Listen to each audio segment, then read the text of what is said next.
like see.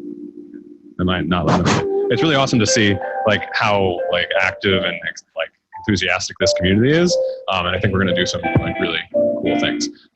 I'll introduce myself. My name is Ben. I am a data scientist. I work at MIT research team over there. I've been doing data science for a while. I'm fairly active in the community. I like to go to these sorts of meetups. Usually the person in the audience, so it feels weird to be on this side. Yeah, so we're just really excited. I think that PyData has a lot to offer, so I'll give a little bit of background on PyData. And sorry, I'll also introduce Andrew. Thanks, Ben. Hey, everybody. My name is Andrew Terrio. I'm also a data scientist. I've known Ben for a few years now since we worked together at City Hall in Boston. Right now, I'm a data science consultant and instructor over at Harvard. Previously, I've also run data science team over at Facebook and the Democratic National Committee. Do you want to give the PyData overview, or do you want me to? All right. So for those of you who are new to PyData, PyData is an educational initiative from a group called NumFocus, which is a nonprofit that's dedicated towards promoting the development and use of open source software. And PyData has chapters all over the world. They host local workshops and events. They even have local conferences that are often attended by people from across the country and even across the world. The PyData Boston chapter has actually existed for the better part of a decade. We even had a PyData Boston back in 2013 conference. But I've been a speaker at PyData before and gone to some events, but about almost 2 years ago now, the chapter went idle. And so Ben and I were talking a few months ago, and we were thinking about this and really wishing it were still around. And so finally decided, well, somebody's got to do it. I guess we will. But the idea here is, we don't want this to be the Andrew and Ben show. We want this to be a community organization. So really what we were thinking about for this event was to have you all join us for this relaunch and really participate in thinking about what PyData Boston really can be. And what we don't want is for it to be just another generic tech organization in the community. If you go on Meetup or anywhere else, you'll see there are lots of those in Boston. We're really fortunate. And what I want to do is make sure that, as we build this group back up, that we're making it something unique and different. PyData exists at the intersection of, Python and data, and it takes a really broad view of that. It includes analytics and research and data science and engineering and application development and software engineering and really anything you can put under those headings. But any of you who've been involved in the group have kind of seen it's got its own sort of style that is really welcoming and inclusive and creative. And, we hope this group can really be a resource to the community. But so what we wanted to do was to think about, first off, what are the other groups in the community already doing? Because there are a lot of them. And so what we decided to do is invite some of them. We've got a series of speakers you're going to hear from for the next half hour or so, talking about what their groups do and starting to get some of their ideas about what it is this group can contribute. And then we're going to open up the discussion for anyone else in the room to suggest their ideas. And, what we want to use this for is to really come up with an agenda of what is it that this group should be doing in the months and years ahead. But before we get started with that, I do want to extend a big thank you to our hosts, HubSpot. They provided the venue and the pizza and refreshments. So just to tell you a little bit more about them, I wanted to bring up Sandro to talk to you for a few minutes. So I will get the microphone in a second. People in this room are Python engineers and data scientists and stuff. I'm neither of those. I'm a really terrible programmer. I can make enough things to help myself do my job a little bit, but they all mostly suck. So I was challenged with late, because Ben, where are you? Said yesterday, you need to fill in for somebody. So basically my job was to find a couple of examples of ways that we use either an open source tool or Python here at HubSpot to, for the purposes of this presentation. So the first one, I'm going to go from least sexy to most sexy. Also, what I understand more to what I understand least. So first is, we wrote a very simple, we use Looker. Looker has reports that are called looks. Want to make sure they're all working. So we wanted to write a little script that just says, hey, run the 100 most common looks. What we did was we just made a little simple Python script, invokes a bunch of libraries, makes a call to Snowflake to say, show me the 100 most common looks, run them in a loop, and we can spit out the results to the screen or obviously to a database. Seems kind of like unsexy, I get it. But it does call an API from Looker, which is a publicly available API. It also calls Snowflake through JDBC, but it's a way to use Python to help automate our processes and make sure that one doesn't work. And then when you get really, right now it's still in dev this, but when you get really connected to it, if one fails, then you send a PagerDuty, et cetera. Totally unsexy. If I were rebuilding houses, if I were like on a Flip Your House show, I'd be like the guy doing the plumbing, like not the person, you know, sort of painting the walls and picking out the furniture. So I get it. It's not sexy, but it's just a quick example of one thing that we use. Second, get rid of this screen. There's an open source tool that was put out by Yahoo called Validator, spelled AR. And the idea behind it was everybody's got tons of data. You can't really know that your data is always right all the time. With human beings, you need robots. So they built this tool. We use it now in the HubSpot stack extensively. A very simple example. If there's a couple of queries that I'm going to run here real quick. This first one just shows me how many contacts we have in our database and how many unique there are. And they should always be the same because we don't want duplicates. Simple question. And you could run a query to get that answer. The second one is how many new contacts we had yesterday, 15,000. Well, just to show, what we do is with this open source project, we put those queries in as inputs, and then we create assertions here, which make sure that the counts match between the total number of contacts and the distinct count. And then down here, there's sort of a little bit more delicate one, which says on Saturday and Sunday, there are fewer people at work using HubSpot, so we get fewer contacts in our database. And so on the weekends, we expect about 2,000 or more. That would be a really bad day. And on regular days, Monday through Friday, we expect 8,000 or more. Again, I get that it's not really sexy data sciencey stuff, but it's nice to know if you get an alert, hey, contacts count today was 5, then you know something went wrong in your ETL pipeline. You can go find the problem and fix it before your end users start running reports that give them bad data. So that's the like sort of the middle sexy one, but not so sexy yet. And then the third one was done by one of the guys on the data engineering team, and he wrote a script using Python to go through all of our usage data and build this graph, which is completely unintelligible. I get it. However, if I go through here and there's a little zoom in, what this tells us is the item in green in the middle is a table in our database, and the satellite objects in red are looks, reports that database is referenced in. And the visual is kind of interesting or whatever, but what this does is it says, hey, if I'm going to make a change to the ETL process to change that table, what am I affecting? And this is only possible because of doing it with Python and all these crazy open source statistical libraries. I don't even know how we built it. It's super confusing to me. But the idea is that we can do something like this and say, well, the tables in blue are connected to views, which are Looker objects. And then those views are being used by the following people. And so then you can actually communicate to those people and say, hey, we dropped this column in the source system. It's no longer available. These 3 reports that you use often are no longer going to have that column, FYI. So again, it's all plumbing and infrastructure stuff, but that's the kind of the way we use these tools. So there you go. Who is next? Thank you so much. Yeah, so can we have Thad from Code for Boston, please?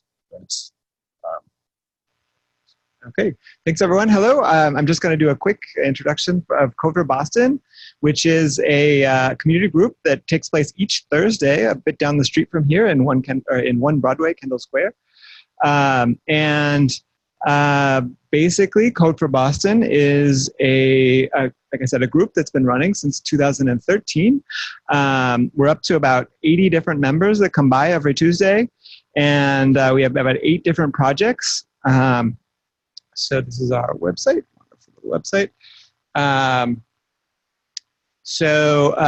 What we do is there's about 10 minutes of introductions each week, and then everyone breaks out and works on something. And all of our projects are heavily structured, and we've worked very closely with about 8 different nonprofits and community organizations to ensure that the civic tech projects that we're involved with are very broadly applicable to all the both in their final effects and also in their in their implementation details with the many wonderful technical folks that come and work with us each week. So I know all of you are involved with data in some form. We do have one current major data-oriented project called the Water Project. And we've partnered with, as an example of one of our projects, and we've partnered with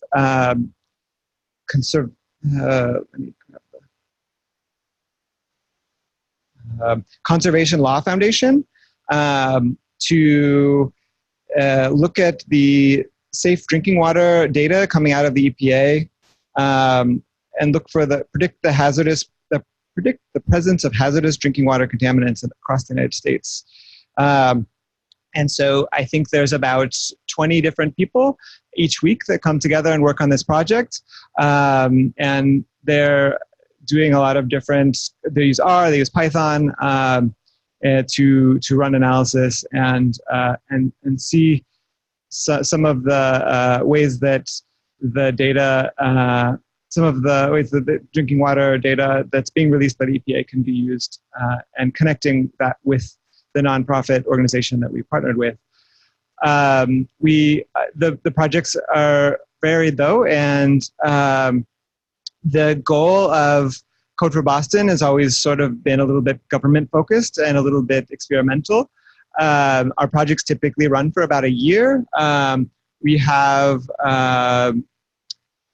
like I said, there's 8 of them, and they're all sort of experiments. So we've noticed that volunteers tend to sort of come in, and we would really like people to come in for at least 3 sessions, and then over the course of about a year, 14 months, the projects tend to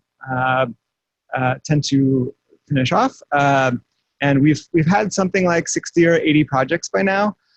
So we have been doing this for a long time. And so I'm really excited having the experience with PyData and going to the conference in 2013 that Ben mentioned to see what this community will kind of fruit into, and anything that we can do to sort of help and collaborate. We're really excited to do that, whether it's talks or projects. But we're, like I said, right up the street. Welcome to come by any given Tuesday and join us for some civic tech hacking. Thank you very much. Thanks so much. So we're going to have Marianna from RLadies join us next.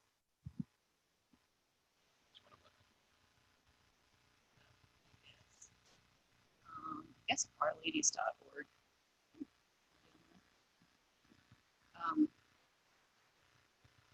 Ooh, and I can see the screen. Cool. Hello. My name is Marianna Foos. I'm a data scientist at a company called Bluebird Bio down the street. I'm the founder of RLadies Boston, but RLadies Global is actually a few years older. RLadies Global was founded the first chapter was founded in 2012, and then in 2016, 2 founders of separate chapters met at a conference, applied for funding from the R Consortium, and created RLadies Global, which has this like unified code of conduct and mission statement and everything, and then created the starter kit so people all over the globe could open RLadies chapters in their cities. So right now we have, I think, 159 chapters in 46 countries with over 55,000 members. So that's cool. The mission is to increase gender diversity in the R community. The way we intend to do that is by building confidence and creating community for people of genders that are a minority within the R community.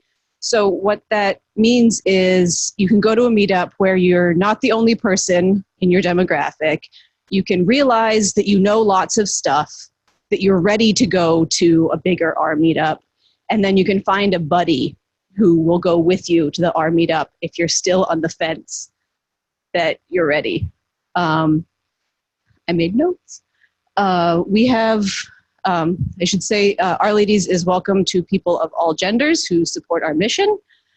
We have monthly / bi-monthly meetings in Boston that are sort of a rotating combination of like hands-on workshops or demos or sort of like a lecture type speaker, or sometimes we do like bring your problems, your computing problems. And actually one of like the greatest moments we had at RLadies Boston was when we had a bring your problems ggplot2 version, and someone had this problem where she had just put like, she just mapped a lot of aesthetics to a lot of data, and it was just like, I want this line density but this color, and everyone was like sitting around being like, does this work, does this work, does this work? And someone was like, I think I have it. And so we like put it on the screen, and like gasps, like genuine gasps in the room. It was amazing. Anyway, so like I said, everyone of all genders is welcome. If you want to help RLadies out, we're always looking for sponsors for venues, snacks, etc. And then I made a very formal list of things that PyData could be involved with. But now that, well, because I don't have the bandwidth to make a cross-data community, but I'm glad someone thinks they do. But so things that I guess it's mostly language agnostic things, but any sort of data aggregation and curation, like, city data sets, any sort of data cleaning where people think the data could be useful in the long term, and it might, remove a barrier to more people working on it, like cross-functional working groups, things like Apache Arrow and Feather, career-based events like whiteboarding, resume reviews, panels, and then generalizable data skills, which is something that, as I was preparing this, I was like, oh my God, we should be doing this too. But things like HPC, Spark, Linux, SQL, things like data stores, et cetera, et cetera. I've made this extra note to myself that says lots of intros, and I don't know what it means. I think it means that we, at RLadies, our meetings sort of like skip around. It's not like a book club or a strict building of things. It's just sort of middle ground. If you know some R and you want to skill up, here's a thing, here's your intro, take it and run with it. And it sounds like we couldn't get PyLadies to be represented here for reasons, but if you want to talk about PyLadies, I'm affiliated with PyLadies. The end. Thank you. All right, so we're going to get Adam from Boston Data Science. Where are you?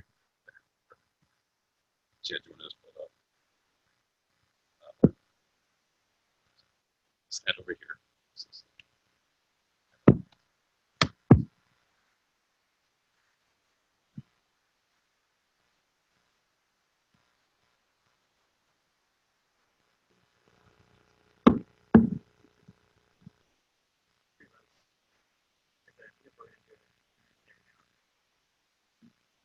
So, hi everybody. It's awesome to see a cool group. I also think Ben's crazy for trying to do a cross meetup organizational thing, but I thought it was a great opportunity for me to meet other organizers, and I realized that all of us have the same problems and stories as we were trying to organize.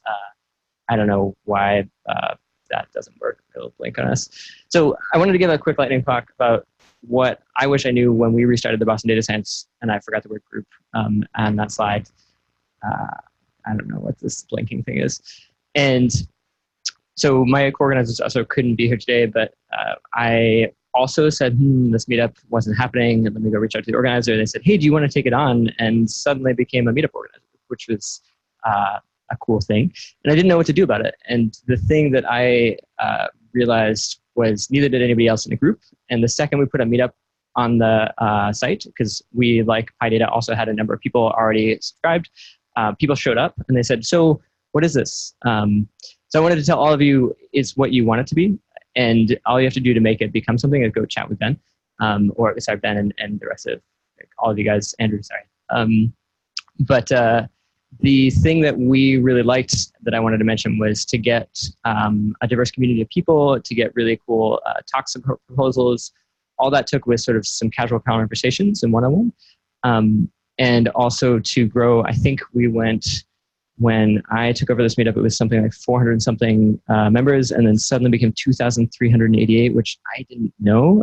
I don't know how that occurred, but we had a series of talks once a month. A lot of the CFP submissions came from our organizers talking to people in our community and saying, hey, what are you working on? Oh, that'd be cool. You should go submit a talk proposal.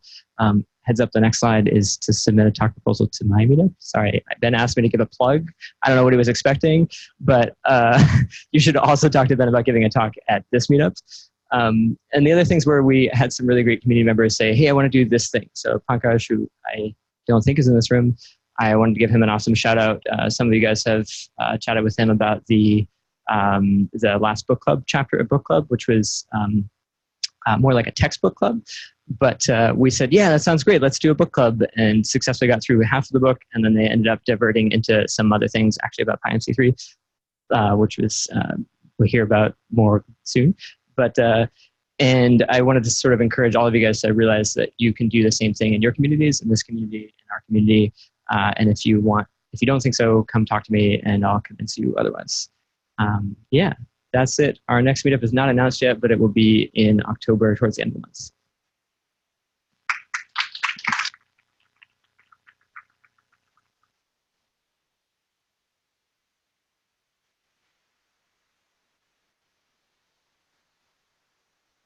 Hello? Yes. Hello. So I'm Colin Carrol. I'm from Boston Bayesians. Who knows about Bayesian statistics would be so let me say just enough to make all the people who know upset and those who don't know a little confused. So it's sort of related to this Bayes rule that the probability of A given B is proportional to the probability of B given A times the probability of A. Once you assign A and B to be your data and your parameters in the right order, I don't have slides, so I don't remember which order it would be. But if you're looking at the probability of your parameters given your data, then you're starting to do Bayesian data analysis, and that's what we're interested in doing. Another way to think about this is a frequentist approach would look at your parameters, there being some true parameters out there in the world. These are fixed, and you generate some data from there. The data might have some noise. And you might want to say something about the world over all the ways that data might have been generated. So you're taking expectations of your data. Bayesian analysis looks at taking expectations of your parameters. So you assume that you have one actual data set, you assume your parameters have some noise, and then you're going to start calculating expectations over that. So that's a pretty high level thing, and hopefully about half of you are a little confused and half of you are a little annoyed by now. Is that accurate? So I want to talk about Boston Bayesians in particular. So we are cross-platform. So we are happy to have speakers from R. A lot of people use the language Stan, which has popular bindings in R. I am one of the developers on the PyMC3 project, which is in Python, built on top of Theano. So we also love that. There are a lot of really interesting and beautiful languages coming up in Julia. And then like Scala has some. So there's tons of languages, and we're happy to have talks in any of these languages. I wrote down notes on sort of the three big areas that we get talks in. So the first is in research. I think the sort of three areas sort of highlights what an interesting place Boston is to do work, and especially computational data work. So we get research talks from faculty, postdocs, grad students, and undergrads from all the local universities and colleges, and I think that's really interesting. You often get to see really cutting edge work going on and sort of see and hear where the field is going. The second place we get a lot of talks is from industry. So we see applications of Bayesian statistics to places like finance, to biotech. There's been development economics. We've had voting rights and gerrymandering talks. So sort of the range of industries you see in Boston, the range of interests you see in Boston, we also get those reflected in application talks. And the last one is in tooling talks. So there's actually a surprising number of startups that build their own tooling for doing Bayesian data analysis in town. We've had some really interesting talks from startups talking about their own internal tooling. We've had talks from both academics and the more general population about open source tools that they're building. So we've had a number of PyC3 talks, we've had stand talks, and then we've also had sort of more niche tooling talks going on. So this is Boston Bayesians. We're really interested if you can flash Bayes rule up for a few seconds and talk about how you care about that while you're thinking about doing your work. We would love to have have your talks. Feel free to talk to me about that. And we're also always interested. We have mentoring available for people who want to be new speakers, and we also are always happy to talk if you're just interested in hearing about the tools in the area. So thank you.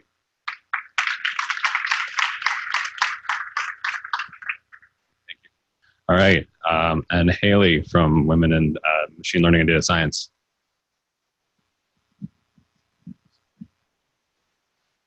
Oh, that's just a website. Hi, I'm Haylee Ham, and I'm here from Women in Machine Learning and Data Science, and everything I say is going to sound a lot like what Marianna said, because we have the same mother. Erin Liddell founded both of our groups. And so it was also founded in 2013.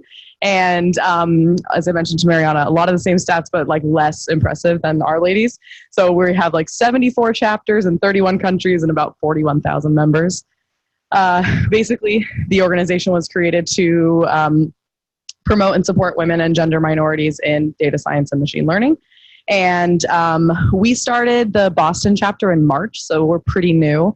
And so we have about 600 members so far, and basically our goals were to provide that support for women and gender minorities and also be a technical and experienced and knowledgeable group in its own right to be helpful in the Boston data community. And even just like for me, this is new, I've just been doing it for like 6 or 7 months, and it's been really exciting to see like that's been very successful, very like pretty easily. Like has been mentioned, I think we're all very lucky to be in Boston where there's like so much interesting work going on and so many interesting people.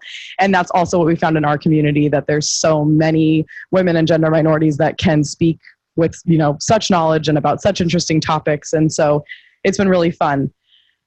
We focus on meeting pretty often, and so we meet at least once a month. Every other month is twice a month, about around there. And so once a month we have a hack night. Our next hack night is on October 22nd, and that's like a smaller group. And people, say what they're going to work on at the beginning, and then anyone is allowed to join in with anyone else on their project and learn from them and ask questions. And then either every month or every other month, depending if I'm on top of it, we will have like a more major meetup, which would be tutorials or a speaker, or, lightning talks or a demo, whatever it is.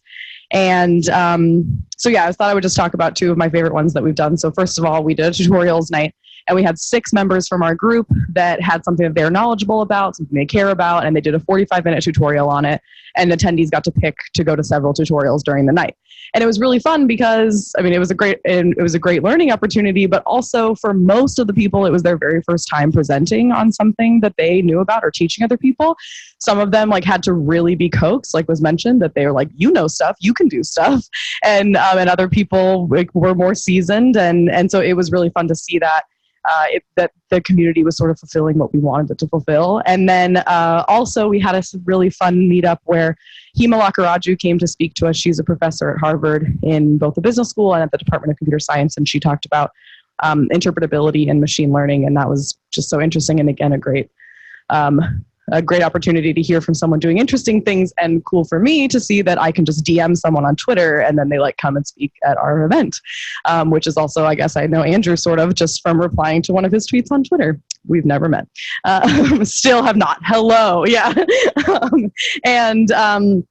So I guess PyData, what I was kind of thinking was we try to stay really language agnostic. I feel like we are kind of really between Python and R, and people feel strongly about, one or the other. And I think it would be interesting if you were focusing more on Python, which I know you're also focusing on just open source languages, to do like more specific implementations, especially in like newer or emerging frameworks that people haven't been exposed to. And then also to talk more about heuristics. You know, we do a lot of like methodology, but maybe more like specific heuristics about picking tools or models or hyperparameters for those models. That's kind of what I was thinking. Thanks. Thanks a lot. Thanks, everyone. I know that was like kind of a fire hose, but I think this is just like a tiny little fraction of a taste of like all the stuff that's out there. And I'm sure a lot of you are like in touch with all those things, but ideally, like PyData Boston gets to be like a venue for all to collect all of the interesting things, and I really appreciate all the suggestions that you've given us. And wow, caught up in time. That was fantastic. I just wanted to mention one thing that, again, just another thank you to HubSpot, and that there is a recruiter out there if you want to talk to them about that. Just thought I'd put that out there before I forget. So now we want to move on to the discussion part. So you already heard some ideas from some leading people in the community, and we want to sort of hear your thoughts. We're gonna. So I should just give you a little bit of a round of. This is recorded, by the way, and we're gonna share the recording. We're gonna share these notes that were surprise, right?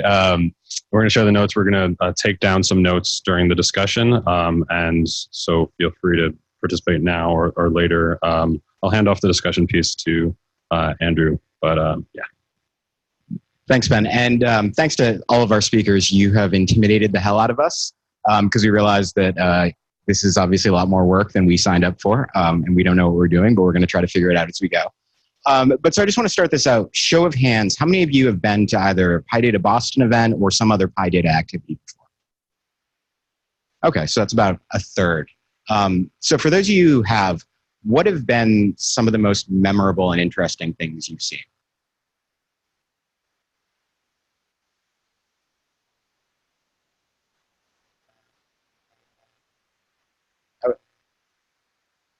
Okay, well, thank you for that. That was my talk when I was at City Hall. Okay, flattery will get you everywhere. Unfortunately, I'm not hiring. I don't actually have any job to hire for right now, so. Okay. Okay, great. And yeah, that's kind of what I want to get at, is really about, what is it that we should be doing in the future? And so the suggestion there was hearing about, what groups in the community are doing with data, right? So that's the kind of thing I think we could hear more about. What I want to do here, so Ben and I are, like I said, taking notes here about particular ideas. So what we're thinking is that we're going to follow this up by putting together a survey for everybody who attended and those who couldn't attend. We did have a bit of a wait list as well. And we want to send that around to kind of get a sense of what people are interested in. And so I want to use the next few minutes before we break to kind of generate some ideas for different things. So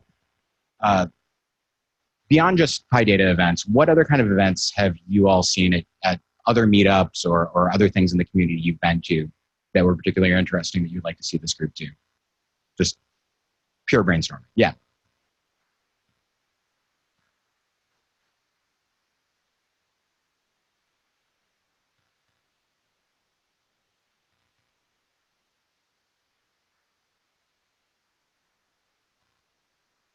All right, so cooperative work nights or study nights as it might be. Cool. Other ideas? Yep. Caesar?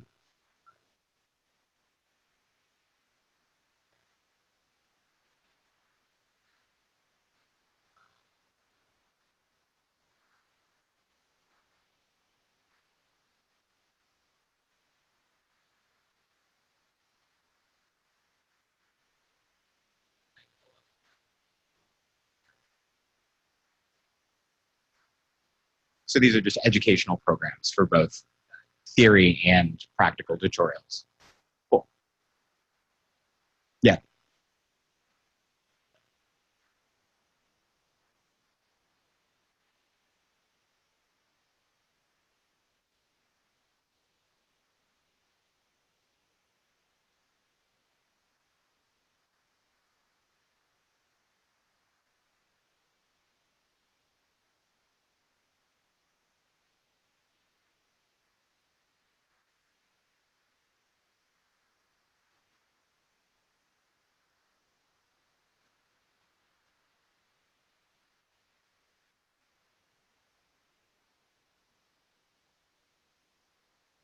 Absolutely.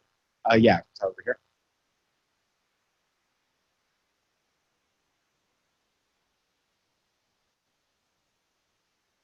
Basically, yeah. So I was just saying that since you're an educational institution, I mean, organization, you could like collab with universities and basically like maybe use them as hosts for actually training the students there, because there are lots of students who actually want to know about Python and R, but don't really know where to go. I think that'd be a great opportunity for them. Yeah, absolutely. And as somebody who made it through grad school without ever touching Python, I'm very sensitive to that. I know the other part too, was thinking particularly with Boston being such a university area, one idea that I was going to throw into the mix too would be having like a student project night, say before the end of a semester or after the end of a semester, to present, give students an opportunity to actually present the things they've been working on to the community, get feedback, also get some visibility, and start making connections as they get ready to go out into the world. I didn't actually think about this until you just said that, but so I work at an ed tech company, and so edX has talked to MIT people who care specifically about ed tech hackathons. I know Code for Boston has run or has supported through Code for America their recent hackathon, but I think those are really cool, and I also mentor local high school students, so I would love to see something like that, and if there are other people who have ideas that really neat, I do think it'd be a lot to bite off to organize something like that. So yeah, so one of the things that I didn't mention before that we're going to do when we put together this survey is we're also looking for other people to help organize with us. I mentioned we don't want it to be just Andrew and Ben, and part of the lesson that I took away from watching this group go idle the last time, and it looks from digging historically that wasn't the first time that happened either. We don't want to create a single point of failure with an organizer and expecting one person to just maintain a group forever, because people burn out or life happens. So that's why we're not doing it, either of us on our own, but also we want other people involved going forward, so that eventually people with new ideas and new energies can come in and help organize things. So one of the things we're going to ask for is to see who's got some interest and bandwidth to be able to help organize both, the chapter generally, but also specific events.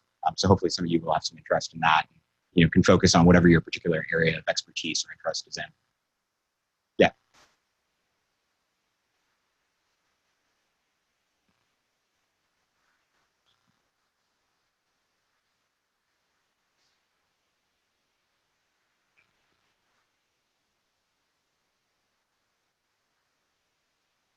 So are you thinking like almost like Kaggle type thing, like a contest, or is this more?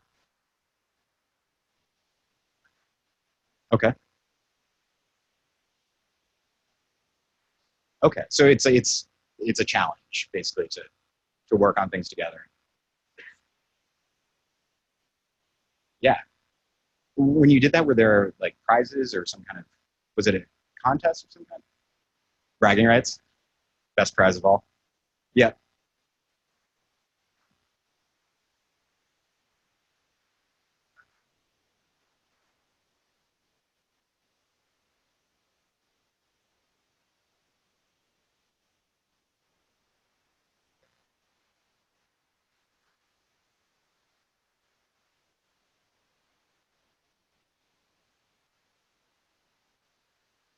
Yeah, that could be an interesting night just in general. Is like, hey, what's new in data science, or even just what is everybody using these days to show off.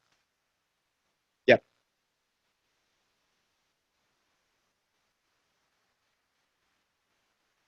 Yep. I think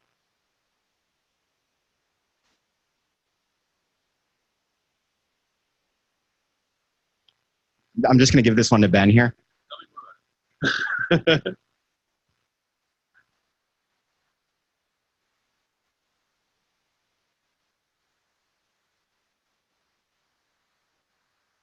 We should talk. I work on that project. I was handing that to Ben because he was only. Are you still running that project? Okay. Yeah. So yeah, it's basically a volunteer data science group like Code for Boston or DataKind or whatever. Started in late 2016. But yeah, that specific crash modeling project came out of some work that we'd been doing at City Hall that we realized, hey, wasn't going to just it wasn't progressing at City Hall. We wanted to bring in other talent, but also realize it's not something that just Boston needed. So it's great to hear that other people still have interest in that.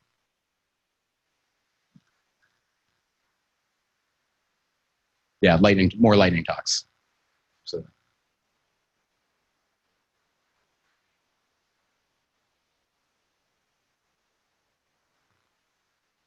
Yep.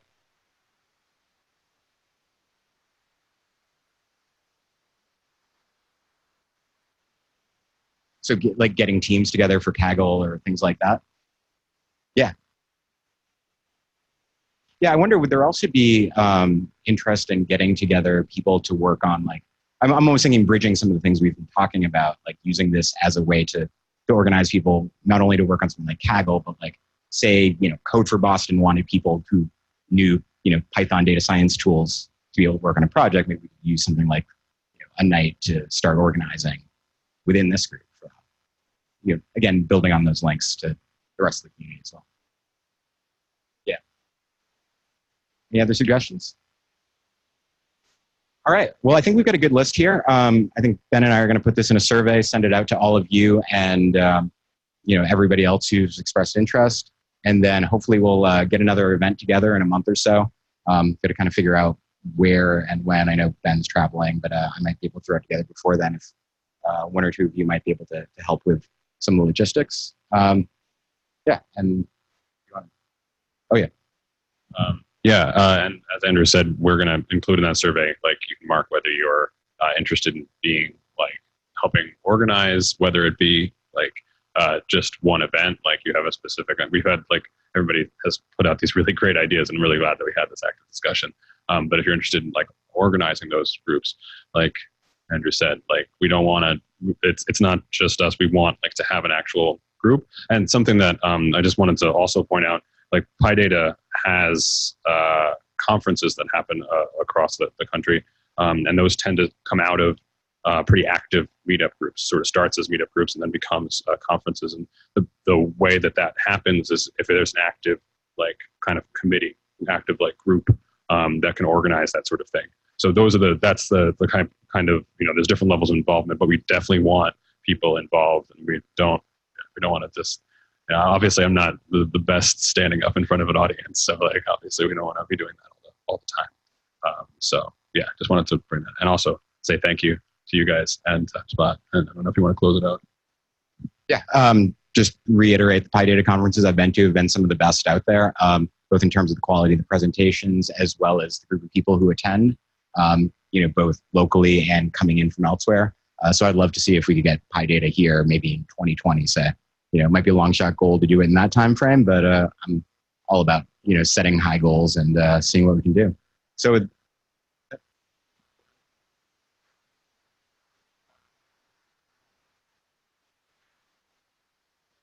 yeah. Or take it home, I suppose. So with that, I guess we'll close out. Thank you all for coming again, and we look forward to seeing you at the next event. Thanks.